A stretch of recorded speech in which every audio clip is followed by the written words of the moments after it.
4, 3, 2, 1. Whether you've been married 1 or 20 plus years, at some point you realize you married into crazy. And that's what our show is all about. If your marriage or relationship is compassionate, real, accountable, zealous and yielding, or just plain crazy, Snooks and Lovey offer love, laughter, and a dose of reality as they unpack this thing called marriage. Sit back, relax, and get your ear hustle on. It's time to start the conversation. Welcome back to another episode of the Married into Crazy podcast with Snooks and Lovey. I'm Snooks. I'm Lovey. And you could be anywhere right now, but we thank you for actually joining us for another episode. Mm-hmm. Look, the Married into Crazy podcast is about all things marriage. So we discuss a variety of different things, a variety of different topics.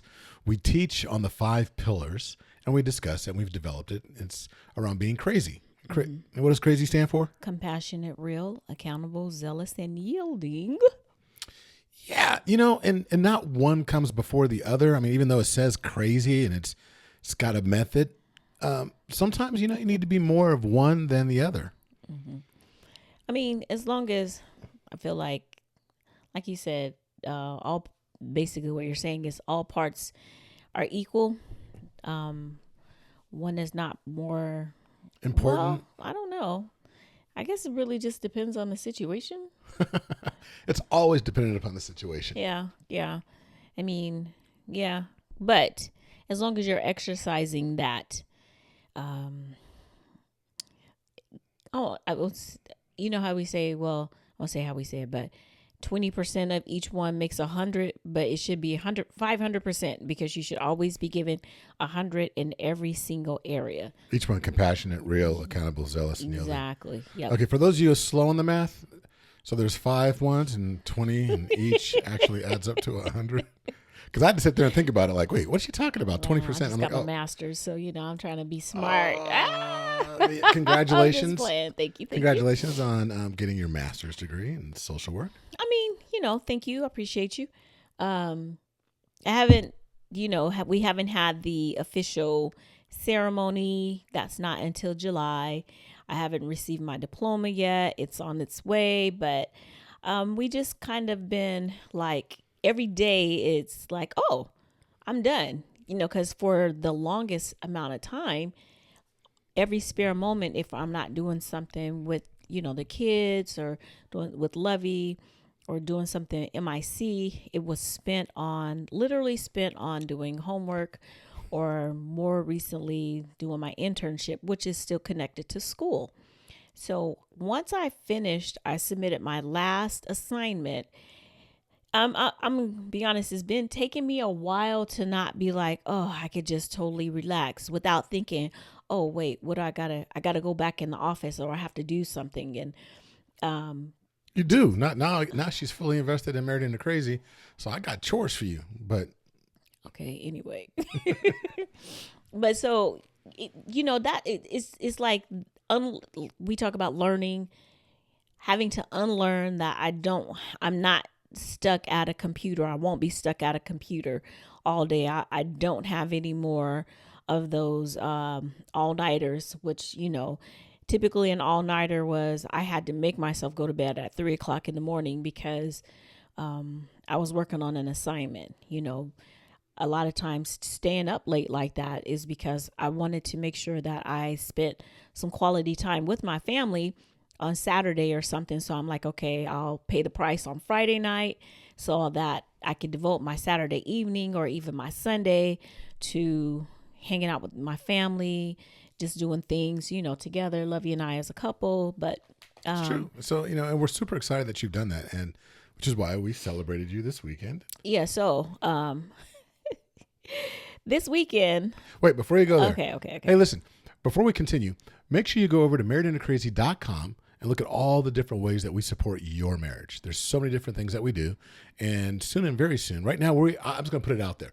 Right now, we are beta testing the Married into Crazy app that is going to be out in the marketplace very soon. It's going to open up more doors for group coaching and a variety of other things that we do as well. Mm-hmm. So I just want to put that out there. But you're not going to find it on the website. You've only heard it here first, but you definitely want to share it with a friend because it's coming very, very, very soon. Very, very soon.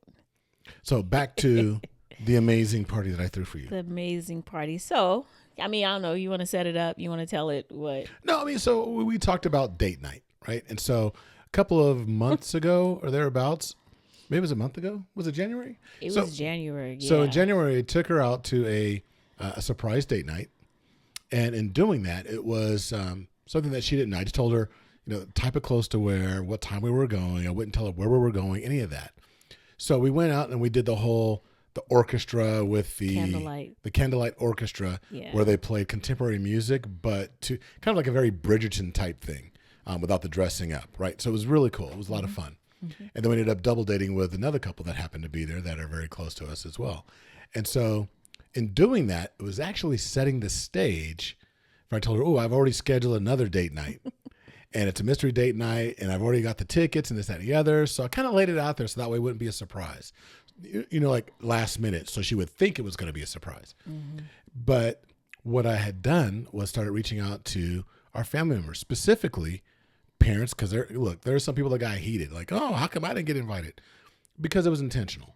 There was parents, mm-hmm. our siblings, mm-hmm. our children, and our grandchildren. The siblings that are in town. Yeah. And that's it. There was not going to be, so there were no cousins, there were no extended family, close friends, the people that we've adopted as siblings, so it was just strictly siblings that were in town, our parents, specifically her parents, because mine have passed, and then our kids and the grands. And so I contacted everybody and said, hey, this is what we're doing. Do not say a word to her. She's going to think we're on a date. And so our daughters got involved and they threw out there like, oh, there's this birthday party we want to take Isaiah to. And so we had all this stuff planned out so that way she wouldn't catch wind of it. Yep. So Saturday. And Miss Nosy. Whatever. So Saturday, Lovey was like. And we're going somewhere with all this, so stick around. Yeah. So Lovey was, he had already told me not what we're doing, but how to dress, and didn't have to be there till 6 p.m. And I didn't think anything of it. I was like, okay, cool. Shanti had Zay and Kiki, they left and they were looking cute, got dressed. And so I don't know why, but I was in the bathroom just kind of doing finishing touches. And a thought occurred to me. I was like, I wonder if he's trying to surprise me. And so I laughed and he's like, why you laugh? And I was like, nothing, just a thought came to my head. And he's like, what thought? And I was like, I don't want you to get mad. And he goes, why would I get mad? I said, I don't know, but I just, are you trying to surprise me? And he was like, surprise you? I said, yeah, like, are you trying to surprise me with something? And he was like, no. I was like, hey, okay, cool. I said it's a surprise date night. Of course I'm trying to surprise you. Well, and then I was like, yeah, but I mean, I was trying to articulate, are you trying to surprise me? Like, specifically surprise me, like, surprise, And he was like, no, we're going on a date, I said, okay, cool, not thinking anything else. Well, hold on. I was like, why would you even think that? Well, the girls, they got really cute. Yeah, they looked really yeah. nice. So the girls were dressed really cute. They were dressed in the nines. And I was like, for a kid birthday party? And Shanti was like, I don't know what kind of birthday party is for kids. So, I know that there are some people out there that throw these lavish parties for 6-year-olds or whatever. So I was like, oh, okay, because they did look cute. And I was like, all right, cool. I continued to do whatever. Lovey was like, we got to leave by 6 o'clock or 6:05 at the latest. So my sister calls me, sister-in-law, my sis, she calls me and we were talking because Kiki had been sick. And so we were talking, there was noise in the background. I promise you, I almost said, where you at? But I didn't, because I just was the feeling. I wanted to say, where you at? I don't know why. Like, it was just, I was like, oh, where you at? But I was like, oh, she's just probably watching TV, right? So I didn't ask, and we got off the phone. So we're driving. Wait, hold on, mind you, because she was being, I wasn't being nosy. Because she was being Snoopy. Nosy. She was being nosy. She was being Snoopy. I was not. So I called my sis. I texted her like, hey, call her right now and start asking her just random questions. Just bring something up. I go ask about Kiki, do whatever, but just make it, seem like, you busy but you just wanted to check in. So we got off the phone and, I was like, okay, we got to go. Lovey's like, we got to go. So we get on the freeway. Traffic's bad. So we start going downtown. Really bad. So I was like, oh, dang, must be a game tonight. So we saw people on the freeway.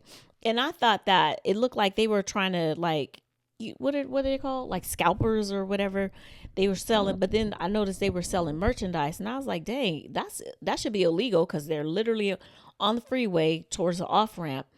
And then I said, note to self, never plan a date night downtown when there's a Kings game. So get off the freeway. We see a guy walking in the middle of the street. He has a Mary J. Blige t-shirt.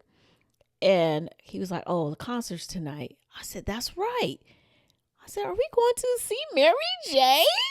Are we going to the concert? So I'm thinking, ooh, opportunity. And I was like, he looked so bothered. Like, oh my God, but he didn't answer me. And I was like, we're going to go see Mary. He just like, can you just sit back and be still in the car, blah, blah, blah, whatever. So we drive past. And I was like, okay, we ain't going there. We get to the restaurant and we valet park. And I get out and I was like, you probably should move the car up or whatever. So I get out. I'm waiting for him. Unbeknownst to myself, he's texting to let them know that we're here. Yeah, we're here, and tell them to get away from the window because the way that this particular room, we got a private room, and the way this was set up was the way the glass is, or this room, it overlooks the restaurant, so you can look down. But if you're walking up and you have the wherewithal to look up, you could actually see if people are standing next to the window. So I basically said, everybody get, and they already had instructions that when I text, everybody get away from the window. Scatter.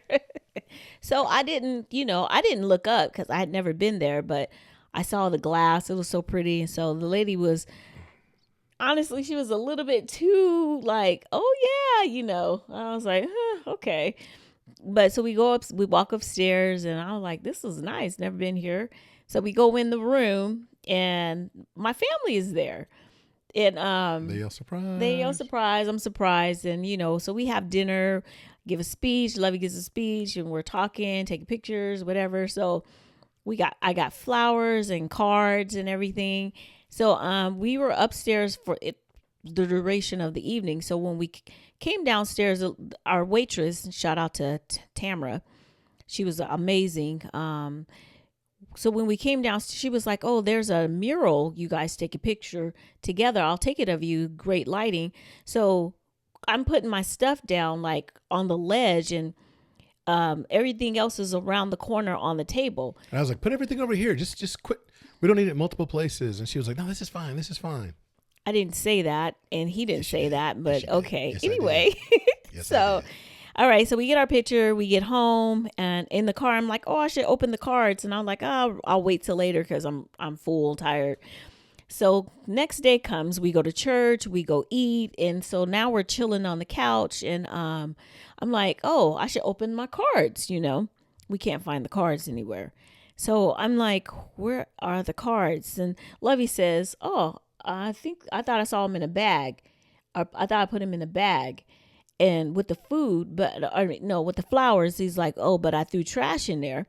So I go and look it in the bag and I look through the garbage and it's just papers, but there were no cards in there. So I'm like, what the heck? So I'm looking everywhere for the cards. I called Jackie. I called Ashanti, Kiana. I'm like, have you guys seen the cards? Or maybe they're in the car. I went to the car multiple times looking through everything. And then I'm like, wait, we went to church, so I would have saw the cards, had they been in the car.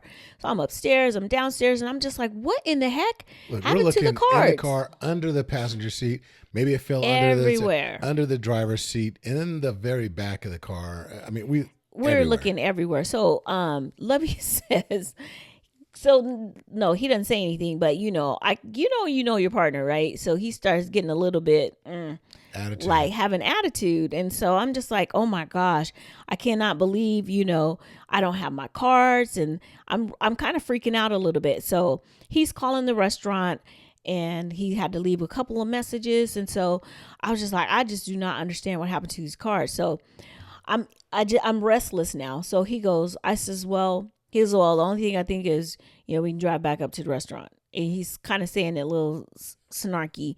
And I was like, well, would you mind going back up there? And he was like, no, I don't mind. So we go upstairs to change clothes, and he comes in the room, and I was like, dang, I feel like crap. I feel really bad. And so he looks at me. He was like, oh, well, kind of gives that. And I was like, okay, what's that about? And he says, well, if you would have listened to me in the first place and put the cards where I said put them, kind of like that, then we wouldn't be like going through whatever. Oh my God, I got mad. And I was like, first of all, you didn't say that, blah, blah, blah, whatever, and said some other stuff. And then I was like, some other stuff, some choice stuff. I wasn't cussing or anything, but my feelings were hurt, right? I'm upset. And I looked at him, I said, you know what? I said, way to be compassionate right now. And I just walked out of the room. Hold on. She said she wasn't cussing. I wasn't cussing. Not with her mouth, but fellas, have you ever been cussed out with their eyes? The eyes just saying it all, right? Like they done called you every name in the book with their eyes. I'm just saying. Anyway, I wasn't cussing, but I was upset. So I walked downstairs. And then he comes downstairs a little later, and I was like, you know what? I said, you don't have to go with me. And he was like, oh, now you don't want me to go? I said, no, I don't want you to go. You don't have to go with me. He's like, I'm going. So we get Zay, we put him in the car, we're driving, and it's quiet. The music is on, but, we're not really talking or anything. Mind you, we're 2 cities over, so I had to drive to 2 cities. Yeah. So we pull up where the valet is. I'm like, no, we're not. Had to convince him, like, no, we don't need a valet. She's going to go in there and check with the restaurant. Well, before we, we were quiet in the car, and he grabs my hand and he says, I'm sorry, because I know I'm not being very compassionate right now. And that made me feel better, So I was like, I said, it's all right, I understand. I could understand where he's coming from, because in his mind, he thought he was doing his normal thing of trying to tell everybody what to do, and nobody was listening. And because you didn't listen, it went this way. Anyway. Did you listen to the last episode? Victim. It's that victim mentality. I'm sorry. Go ahead. So we get downtown, get to the to pull up to the valet, like Lovey saying, he was explaining to them. I went inside to the restaurant. The dining room is closed. The managers are gone. They're not there after 4 p.m. on Sunday. So they're like, call back tomorrow, blah, blah, blah. Because if someone picked them up, I wouldn't know where they were. So I get in the car. I'm real bummed. I'm just like, how am I going to tell people that I lost the cards? I don't know where they are, whatever. So we come home. I mean, now we're okay again. I do feel better that we went down there, but I'm not completely better because I don't know where cars are. So we go down, we get back home, and I don't know, we just kind of start talking, and I was like, I'm kind of hungry a little bit, because we went out to breakfast after church, and Lovey was like, yeah, something, whatever. So he opens up the refrigerator. There's a bag in the refrigerator, and he grabbed the bag, and it's like, soon as he grabbed the bag, he was like, uh-oh, or something. I can't even remember exactly what he said. Because they had messed up my salmon, and so I thought, okay, well, so they gave me another meal and had it to go. So I thought, you know what, I can eat the salmon.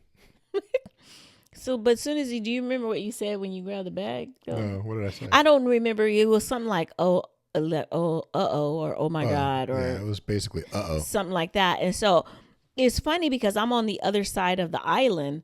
And as soon as he said, or whatever it was, he said, he had the bag in his hand, and he turned around. I said, the car's in there. And he goes, the cards are in here. I said, I know you lying. And he was like, nope. Open up the bag. Here are the cards. He pulls them out, and he's like, see, I told you I put them in the bag. See, I knew I put them in the bag. And I just looked at him. I said, you've got to be kidding me. So I immediately proceeded to get on my knees. I offered up the cards as tribute and begged for forgiveness. After I laughed, I was like, oh my God. I forgave him, obviously, I even gave him a hug and stuff. But got on that phone and told the girls, I was like, guess what? We found the cards. Guess where they were? In the bag with Dad's dinner. Guess who put them in that bag? Dad did. And, I was like, he made me feel so bad. And he's like, you didn't have to tell him all that. All the girls just let it. I mean, and rightfully so. They ripped into me. And the reason why we wanted to share this is because we are the creators, the founders of Married into Crazy. What does the first letter stand for? What is the C for? Convicted? Convicted. Yeah, convicted. Crazy. It stands for compassion. Compassionate. So, this is just, we tell this story, but it's a real thing that really did happen.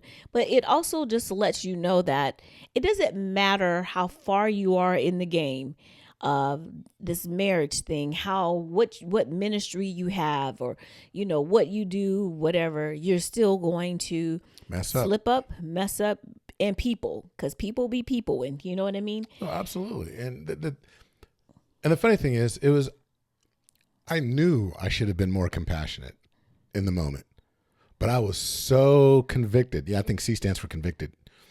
Convinced, I think. Convinced. Yeah. That I had told them where to put stuff and they weren't listening. Everybody was kind of doing their own thing. And I was so committed, again, another C word, to being right. Knowing that I was right. And we always talk about, you have choice. You can choose to either be right or you can choose to be happy. In this moment, just, I let my guard down and I chose to be right. And it couldn't be more wrong. Not just because I was wrong. Not because he was wrong, no. But right. In my being intentional about my marriage, choosing my marriage first, choosing my spouse, choosing peace and harmony wasn't part of what I chose that day in that moment. And we are, like she said, we are the founders of C.R.A.Z.Y. To be compassionate, real, accountable, zealous, and yielding. So there's always going to be opportunities to be more of each of those. Yeah. And I was going to say too, when you said you choose to be right or to be happy, I think really what we say is, do you choose to be right or do you choose the relationship? So, in that moment, Lovey, his mindset was choosing, no, I'm going to choose right now. Right. I'm choosing to be right at this moment because I said, blah, blah, blah, blah, blah. These are the things that I said in past practice, whatever. And this is what you get. And so it almost like I felt like, that was this is what you get kind of thing. See what happens when you don't listen. But choosing the relationship meant, okay, babe, you know what? Don't worry about it. We'll find the cards. I know you're upset. Calm down. Let's try again to retrace the steps, and maybe we would have came to a resolution sooner. Thinking back on before we left the room, what happened? Not just when we got downstairs. We were so focused on when we got downstairs to take the pictures and we put the stuff down. Had we been maybe cooler, calmer.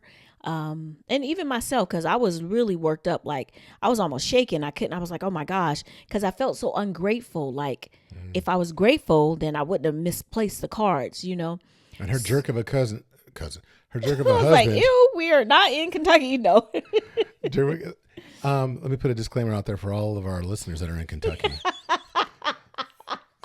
But I didn't pick up on any of that.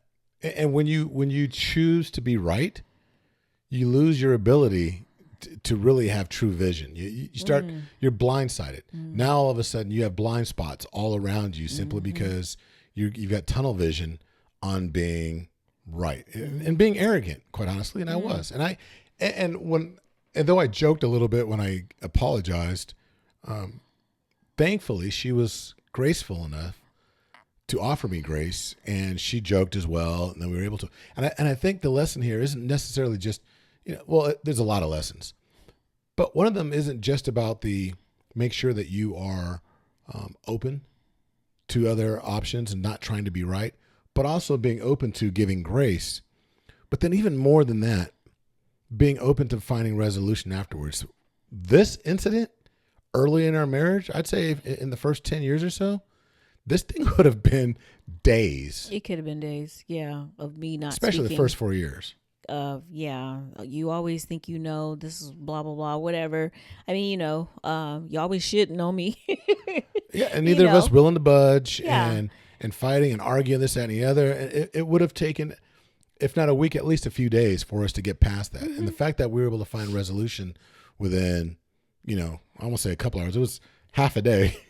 Well, I mean, But once we found out what happened. Yeah, I was about to say, it wasn't until I could tell you were having some angst, but you didn't say anything disrespectful until that comment was made. And that was, that was like within a half an hour span of, okay, get dressed. And then when we left and we got on freeway, when you apologized. So he could have just stayed that way, like until we found the cards, and even when he apologized, I could have been like, man, whatever, and just did my one word answer and look out the window and get on my phone or whatever.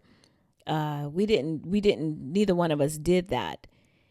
He recognized that probably not the right thing to do. And I recognize like, he's upset too, because this is kind of a continuation of what he planned. Now this kind of sullied it or soiled it, because it's not the good moments and memories and happy feelings, because I don't have the gifts. And now I got to call people and tell them. And it's still tied to what he planned, even though everything's going back to him being the victim. Not playing. No, but it is. It's one of those things too, where ultimately we have to accept 100% responsibility for what we do in our relationships, the good, the bad, and the indifferent, right? And in the very beginning, I was being quite accusatory. In my mind, I wasn't trying to It was hurt coming her, across. but it was putting it out there. And then when I recognized that, okay, you know what, and I'm not patting myself on the back by any means, but it's just one of those things where the more you work on something, anything you work out, the more you do something, whether it's push-ups or practicing, forgiveness, or practicing asking for forgiveness, the more you do it, the better you get. And then I think there's introspection that's involved, where you start to recognize like, I was wrong. There was a point in my life where I would never have been able to say I'm wrong and take full responsibility for it. And I think there's a lot of us out there that are listening that have some growth that's still available. There's some of you that are way beyond that. There's some of you out there that were probably laughing and convicting me up front, like, this dude, he was wrong. Da, da, da, da. And I was, right? We coach couples to actually work their way through this. And it was humbling to be in a position to where it's like, you know what?